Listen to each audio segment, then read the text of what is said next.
Hello, we're Coven of Gaia, or some of Coven of Gaia. My name's Julie. I'm Anne. And I'm Mark. And we thought we'd have a little chat to you about paganism and witchcraft. So paganism is an umbrella term for earth-based religions such as Druidry, Wiccanism, heathenry, and witchcraft falls under that umbrella. And it's an ancient practice that, although we do have some Christian witches, mainly follow the old ways, pre-Christianity. So as pagans and witches, we celebrate the Wheel of the Year and the pagan festivals, of which there are 8, and they are Imbolc, Ostara, Beltane, Litha, Lammas, Mabon, Samhain and Yule. And we hold ceremony and ritual for these important turns of the wheel. Witches, no matter which path they follow, celebrate these festivals, and we also celebrate the different phases of the moon. So we always celebrate a new moon and a full moon. And some witches worship deities of the old gods, of which we'll probably talk about at a later date. It's a very individual practice based as the path of a witch. So we're all eclectic witches, which means we all follow different paths, but we all come together to celebrate the Sabbats and the Esbats, which are the festivals and the moon phases. And being a witch is quite wonderful because we have such a deep connection with nature, and this makes us very, very aware of the environment. So nowadays people are becoming more accepting, and we are getting the chance to educate and inform people. And people are now starting to have a connection to the earth and realising the benefits of connecting with Mother Earth and how she can help them. So we thought we would talk to you about how we all started on our witchcraft path. So I think Anne is going to go first. I was what you would class as dragged up Roman Catholic, so did all the whole Catholic schools from an early age. The whole family was Irish Roman Catholic, and that's how I was dragged up. When my mum died, I was 9 years old. My brother was 6, and my sister was just coming up to her first birthday. And I'd been told about this one wonderful God, and if we did everything right, we'd be looked after. And I was thinking, well, what have I done wrong to upset this God to make him want to take my mum away from me at such a young age? So after that, I sort of just drifted without really a religion until it probably worked out I did have a religion the whole way. I used to burn candles and incense in my room when I was about 14. And it wasn't until I got a little bit older that I realised that I did have a religion, I just didn't know where I fit in at the time. And my path was pagan as a witch. And that's pretty much where I just carried on practising solitary. My kids knew what I was doing, my husband knew what I was doing, but no one talked about it, just in case. God help social services finding out you're a witch, they'll take your kids off you. Yeah. What about you, Mark? Well, I was very fortunately brought up in the countryside on a farm, and so naturally being close to nature sort of came with the territory. And very much like you, it was a conventional upbringing in the sense that I went to a Church of England school. But what was so lovely about it, they were very inclusive about nature. We did lots of harvest festivals, and we even had a maypole. And so, when we did the Beltane the other night, it really made me think of that. So it was quite sort of, the nature sort of came into it. My mother didn't go to church like the male relatives did, and really she was probably a witch by any other name. She wouldn't have ever identified as such. But when I look back on the things that she did, always bringing into the house things of the season, chestnuts and holly and whatever was in, she would bring in just very simple things, and was just had a real sort of connection with animals. to the point that she was a veterinary nurse without any qualifications whatsoever. It was just that the vet took her on because she just had a great effect with animals and was so calming and that. So there was something there. And one thing I told Julie only the other day, it was really quite, I didn't realise it was a stag. I thought she'd made me. In her last few years, she was almost blind and very elderly, and she went to a wood and got this piece of stick, and I thought she'd made me like a thumbstick, but in reality turned out it was a stag. So I thought, there's a lot, and she sort of knew a lot of the gypsy and the travelling people and traditional. She'd get a Stoke horse fair and things like that. So there was that side to it. But on the paternal side, I got introduced to sort of, you could almost say, ritual magic, although I'm sure they wouldn't identify with that, with the Freemasons. And in my 20s, I was initiated into my grandfather's lodge. He'd died by then. So I went into Freemasonry, went through to be a Master Mason, Master Mason, I joined Royal Arch, and the ritual side of that I found very interesting, particularly the third degree, and if you go into researching that, it's a particularly interesting thing. But I sort of came out of it after a while because it was really much more of a sort of a gentleman's club, and it didn't sort of, I wanted to know more of the arcane history, and I felt there was a magical side to it, but it was very sort of hidden really. And then I just sort of practiced on my own really, just reading a lot about it, and really came to the Pagan and Witch Festival, which you started, Julie, and just I felt at home, and it just felt really right, and that this was my family, and it fits in with so many things that I've been feeling and thinking.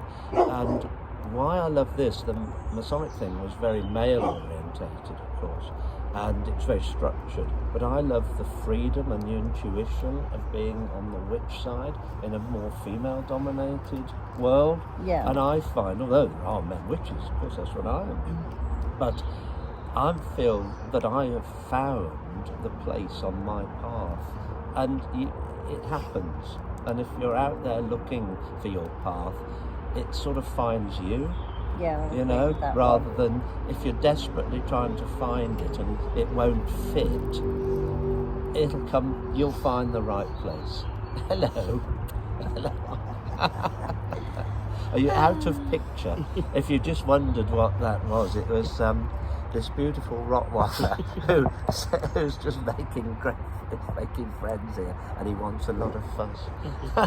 What about you, Julie? So when I was a teenager, I was brought up Roman Catholic, and from the age of about 10, maybe a little earlier, I always believed I was a special child of God. Right. That's really what I believed, because everything I thought about happened, or I got. Wished for. Or wished for, or even just thought it would happen.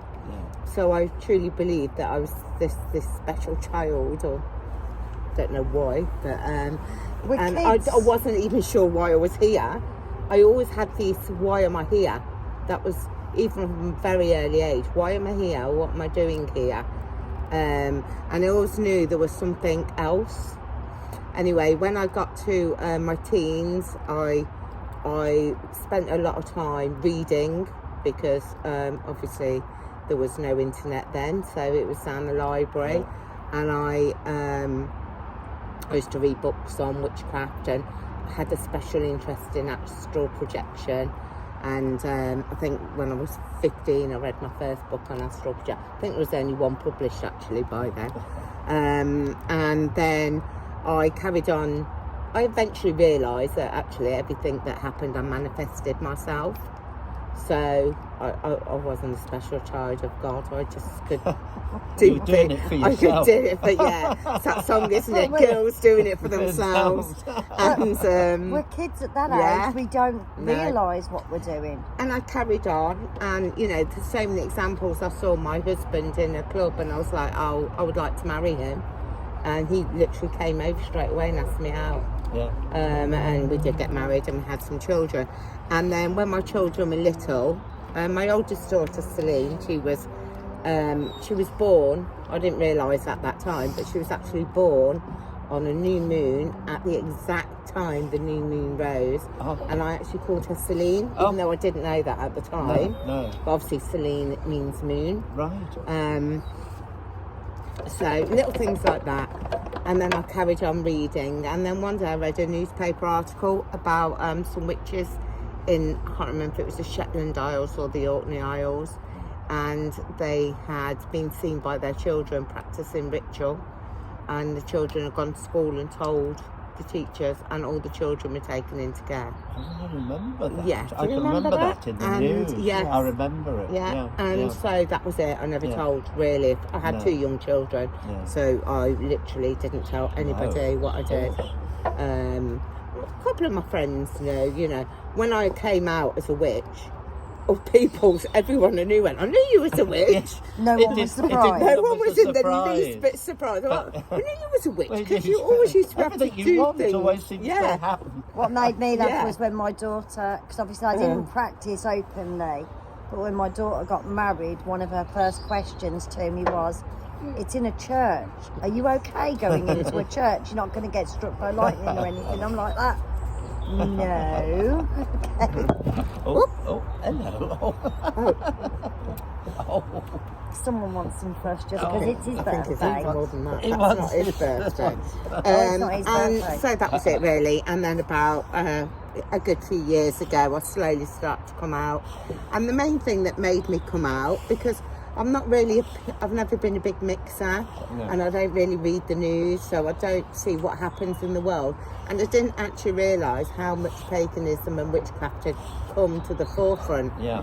And my daughter said to me, because she's a social worker, she said, Mum, do you know pagans can foster? Did you know that? Oh, right. So things have really changed. Yeah, and I said,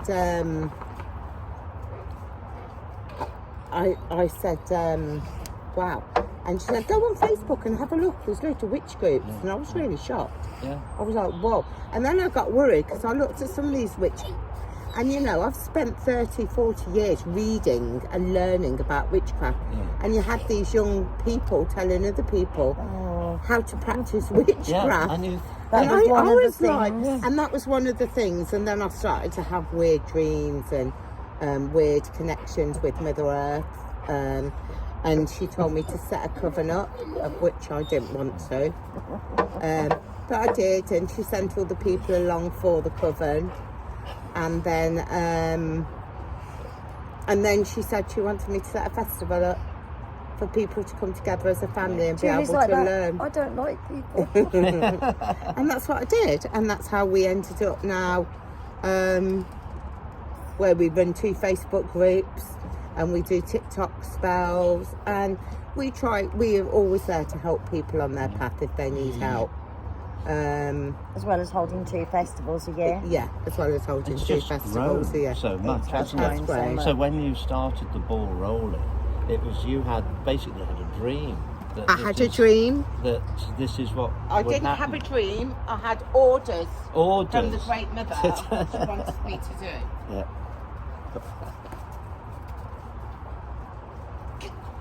And all the people that you needed, sort of, you just found them Yeah. along the way, didn't you? So Through basically- really random. I was asked to do a festival, and I was like, oh my God, how on earth will I do that?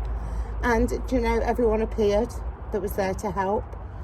And literally within the first 6 weeks, every single person who we needed for that Just wanted festival place, had which just is appeared. unbelievable. It is. And obviously it's all voluntary, nobody gets paid. All the money we earn goes either back into the festival, or we use it for Sending people on retreat. people on retreats. And one day we hope to open our own retreat. And yeah, and I think probably all my life I've actually, and the other funny thing was, which is quite funny, is I always had this feeling that I should be doing more in witchcraft, even when I wasn't out the closet. I always had this, and I used to have a deal with the gods, and I used to say, no, I can't, I'm too busy earning money, I can't, too busy. When I can retire, then I'll do it for you. And then obviously when the time was right, they made sure that I could retire if I wanted, and then it was like, now you do it for us. Now it's your time to do for us. It's like you'd put up an objection. Yes. So it won't work. It won't wash. No, we'll they just take overcome. the objection away. Yeah. Because one thing I always remember when I first met you, we were talking, and I said, "Oh, this has happened. You know, what a coincidence! Something had happened, or other, and I related it to." And you said, "Well, there aren't coincidences. There aren't, because everything is synchronicity. Things happen because everything is the effect of a cause. Of course it is. Cause and effect. Yes. You could say the very fact that I came along to one of the festivals just out of the blue was a cause that led to the effect. Yeah. Yes. Which then got me what I really needed and wanted, which was to be involved with paganism, with witchcraft, and then come to meet you, both of you, and just absolutely so honoured when you very kindly said to me, this is, want you to be part of it. Oh, we didn't actually. Mother told us. We get told. You get told. You thought, oh my God. Well, I was like, we don't have to let him in. I'm like, him. I wasn't like that. I was like, have you pendulum tested him? I Which said, we no, did but the next Mother time we told met you. me. But I mean, I didn't want to be involved in a coven. I had no idea. I was quite happy practicing on my own. Yeah. I didn't. But when I joined the coven nearly 3 years ago, I was really, really poorly. And just the energies around the coven and teaching other people the right ways to do things, it is very pleasing to the soul. Yeah. It's almost like you're fulfilling what you're here for, is the way I see it. And it's like when we have so many people turn up at festival and they're booking onto all these wonderful workshops we do. I look at the subjects and I'm like, oh, I'd really like to go and see that one. And then realise you're too busy doing one of your own. I'm actually doing one of my own at that time, and I'm like, I need someone to go and record it for me. Yeah, but even now, even the other day, I learned something new. Yeah. So you never stop learning. Yeah. I am a big nature person anyway. I am very big on the environmental and recycling. Yeah, you do. I do learn something new. I learn something new every day about witchcraft. So in 43 years that I've been learning about witchcraft, I can still learn something new every day. Never stop learning. Easily. What I love about it is... Actually, I must just say, well, we're on. I'm just reading this fab book. Oh, you like that one? Yeah, by Christopher Hughes. It's called Celtic Magic. Oh, it's absolutely fab. That's good. He came to our festival. Brilliant. Really? Oh, he did? Yeah. So if anybody is interested in... well, it's quite a lot of Welsh gods and goddesses in there. But if you're interested in druidry, you would really like that book. Did you say that a druid contingent had come to the last festival? Yeah, and spoke to you? Yes, and they're going to be doing. They're going to come and do some workshops this September. Yeah. But then we're going to they're going to have a whole marquee in next May, and it will all be druid related. No, crikey, there's a lot of people interested in druid. Well, what I love about the festival is it's not just, I mean, obviously Coven of Gaia and friends run it now. It's not just Coven of Gaia, but there's so many different paths that you can look at and see what's there. We had Children of Artemis there the one year, I believe, and then is it the Kemet Centre in Coventry? They're also there, so they're more the Egyptian gods, aren't they? Yeah, well, that's an ancient Egyptian religion. Ancient Egyptian religion. So there's lots of different But points it's of view. exciting. I feel that's really exciting, and I think, especially if you're an eclectic witch and you very Yes. much do your own thing. Definitely. If you're in a very strict, that's why going back to the measure thing, it was so strict, and I didn't find it suited me. But I love this because you can be do what you eclectic. want. You don't have to be a Do purist. exactly what you want. You know, you can sort of take, which really, where Wiccan started, you know, is a bit of Bit of this, bit bit of of that. Of course witchcraft, it and was. then Bit of this, and bit of also that. Gardner. He was a Mason. He also knew at the end of his life Crowley and was initiated into the OTO. So there's lots of bits that get written in and make something Yes. up, and that's what we can do. And I love, and I have nothing against people wanting to practice just on their own. It really No. suits them.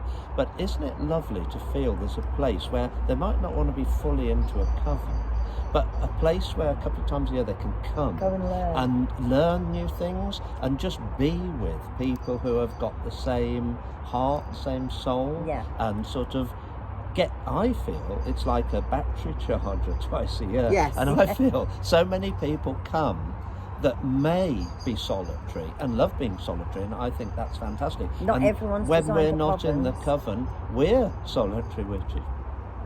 But the point about it is that they can come and I feel get recharged to go Yeah. back, feeling that they've met new people, they've had wonderful conversations, and I just feel it's fantastic, and it's just such a great thing for That's a what it's all person. about. Yeah.